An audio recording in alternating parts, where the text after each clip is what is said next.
Assalamualaikum warahmatullahi wabarakatuh. Perkenalkan, nama saya Koshila Lani Putri, NIM 1914080017. Baiklah, di sini saya akan membahas materi ketujuh tentang fluida dalam sistem biologi.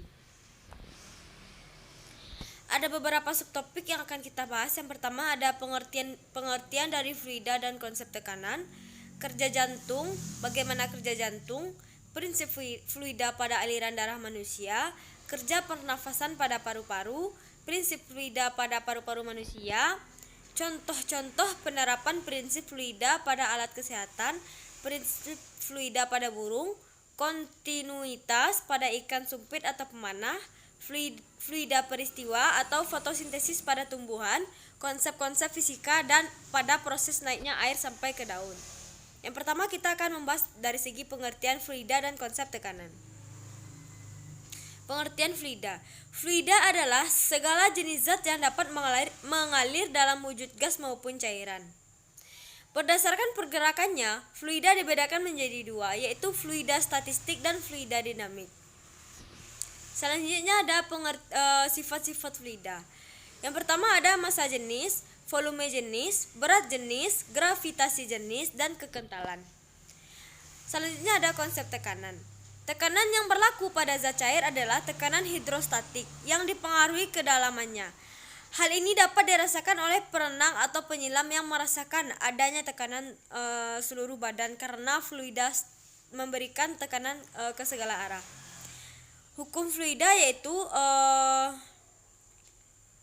tekanan yang dilakukan oleh zat cair besarnya tergantung pada kedalamannya. Rumusnya sama dengan P sama dengan U kali G kali H.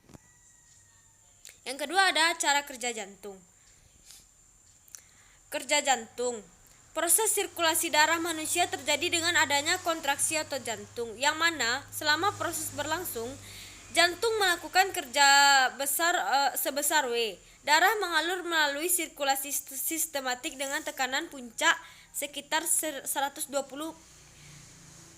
mmHg atau 16 kPa dari setiap siklus jantung.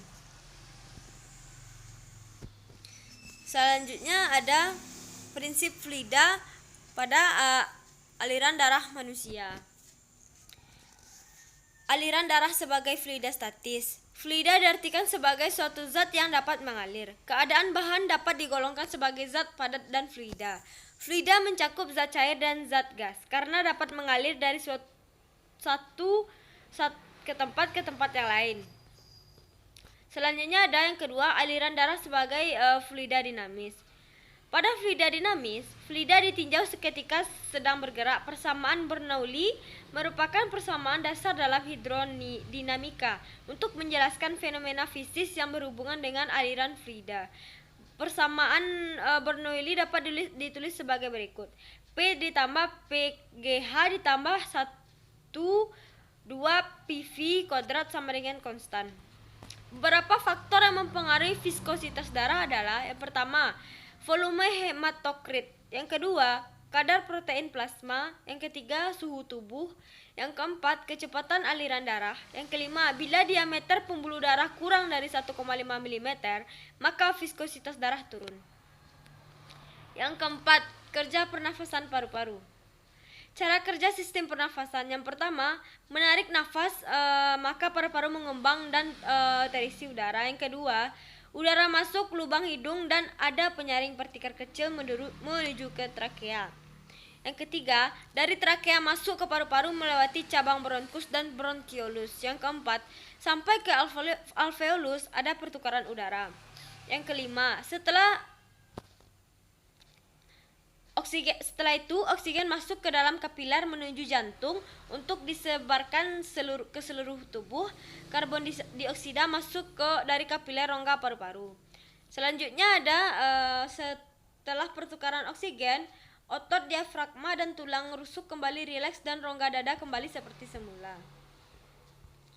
Yang kelima ada prinsip fluida pada paru-paru. Dalam paru-paru terjadi pertukaran gas antara udara pernapasan di dalam alveoli dengan darah di pembuluh kapiler alveoli. Pertukaran gas ini terjadi sesuai dengan hukum Fick yang memperhitungkan kecepatan perpindahan gas dari suatu medium ke medium lain sebagai berikut. Contoh-contoh penerapan prinsip fluida pada alat kesehatan. Yang pertama ada stetoskop, sphygmanometer. Selanjutnya ada penerapan fluida pada burung. Prinsip-prinsip penting mengenai hubungan antara tekanan fluida dengan kecepatan aliran fluida, yakni semakin tinggi kecepatan aliran fluida, tekanan akan semakin rendah. Sebaliknya, semakin rendah kecepatan aliran fluida, tekanan akan semakin tinggi. Apa hubungannya dengan burung? Sayap burung didesain sedemikian rupa oleh sang pencipta agar bisa mengambil keuntungan dari prinsip di atas. Bentuk yang diaerodinamis memungkinkan aliran fluida, dalam hal ini udara atau angin, di bagian atas lebih tinggi daripada aliran fluida di bagian bawah. Hasilnya, tekanan udara di bagian bawah sayap akan lebih besar dibanding tekanan udara di bagian atas sayap. Burung pun akan terangkat ke atas karenanya. Kinerja terbang burung. Drag thrust, gaya hambat udara. Lift thrust atau gaya angkat. Yang pertama kepada sayap, yang kedua aliran udara yang lewat sayap. Terus sama dengan gaya dorong. Menguraikan kontinuitas pada ikan sumit atau pemanah. Yang pertama ada bentuk tubuh, yang kedua habitat, yang ketiga pertahanan hidup. Air disimpan di insang, diluncurkan dengan menekan insang.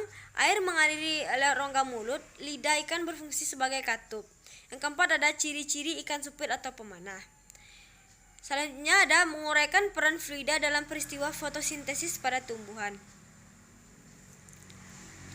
Fotosintesis artinya proses penyusunan senyawa yang sederhana menjadi senyawa yang kompleks.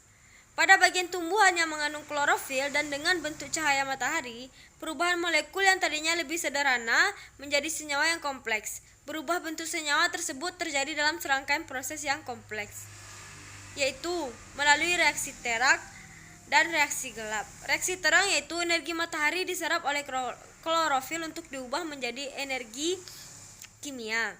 Lalu terjadi pemecahan air yang diubah sebagai ion hidrogen dan oksigen.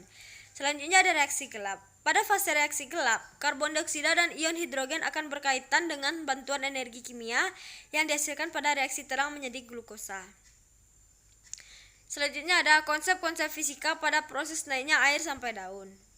Yang pertama ada akar sampai ke daun, daya kapilaritas batang, daya hisap daun. Mungkin sekian penjelasan review materi saya. Apabila ada kata salah mohon dimaafkan. Assalamualaikum warahmatullahi wabarakatuh.